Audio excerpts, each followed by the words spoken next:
londe Isa ni a kalandenw ka siya minna ko a ye bɔ Judiya mala lɔ ka taa Galale.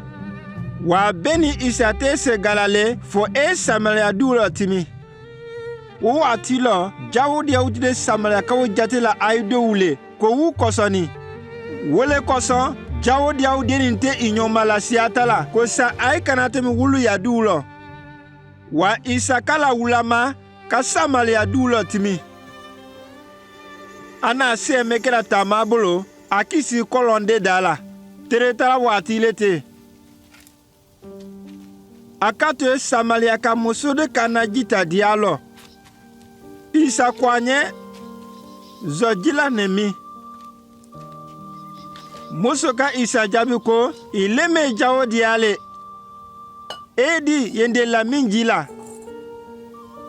Isa ka jaabi ko ni tebe kɛla a la sɔli kalama ani mɔgɔ min delila min ji la ile tebe wo t'i deli ji la a do tebe i sɔn nimaya ji la. Muso ko ngundi jitafɛn t'i bolo kɔlɔn dɔ lɔ ji ni i kɛtɔ nimaya ji wo sɔrɔna mini ni jalasa i fisɛya ni sedina jangoba le mina kɔlɔn mɛtora n'u a bɔzɔnw bolo. Isa ka muso jaabi ko ɲamɔmɔ ka jime de min kɛlɔ kɛtɔ wo t'i minala kɔtuni. Wa ne jime di la mɔmɔ be o de mina min kɛlɔ tɛna o t'i minala butu tun. Wo be kɛ a ni lɔ y'o kɔkun be we la ka nimaya dama dan tɛmɛna. Muso ko a ɲɛ zɔ jiwo de la kosa jilɔ kana mina butu ani ngana to n'a yanɔ jitadiya. Isa ko a ɲɛ ta i cɛkili a i naya. Muso ka jaabi ko cɛ tɛ n bolo. Isa k'a fɔ ɲɛ ko i bɛ tiɲɛ fɔ ko cɛ t'i bolo kamasɔrɔ i ni si la cɛ l'olu le kun ani ye cɛ min bolo ni i furucɛ tɛ wele. Muso ko ngundi n b'a lɔn butu cɛlali le mɔgɔ bɛ mɛ u tɛ alabato la tini mɛnɛ kɔkan ya.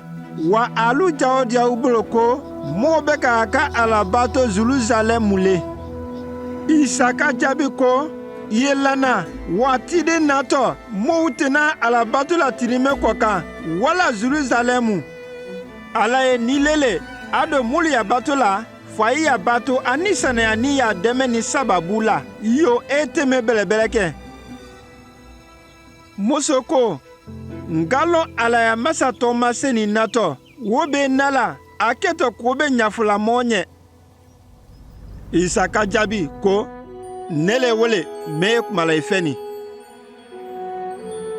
We kɛla waati min na Isaya karanadenw tebe t'a don ni fɛnsandiya so kɔnɔ.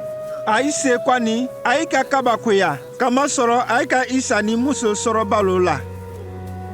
Wo kɛ muso ka jitafɛn to ye ka taa so kɔnɔ ka m'u kili ko a yi na a yi cɛ de ye mina ngɛ ko bɛ fɔla ɲɛ jalasa ale le tɛ masatɔ ma se ni ne.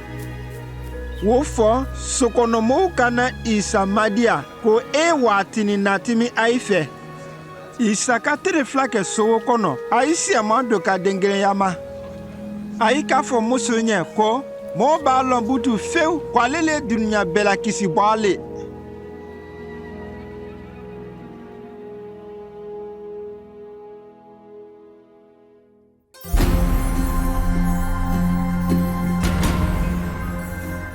Talikulu min na Isa na minɛ fɔ la ka bɛn a jɛlɛ ma.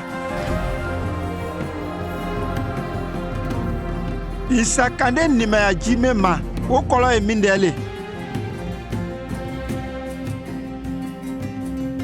Talikulu min hakili min dɛdi la mɔgɔ ma k'a bɛ alabato ɲa jɛlɛjɛlɛ ma.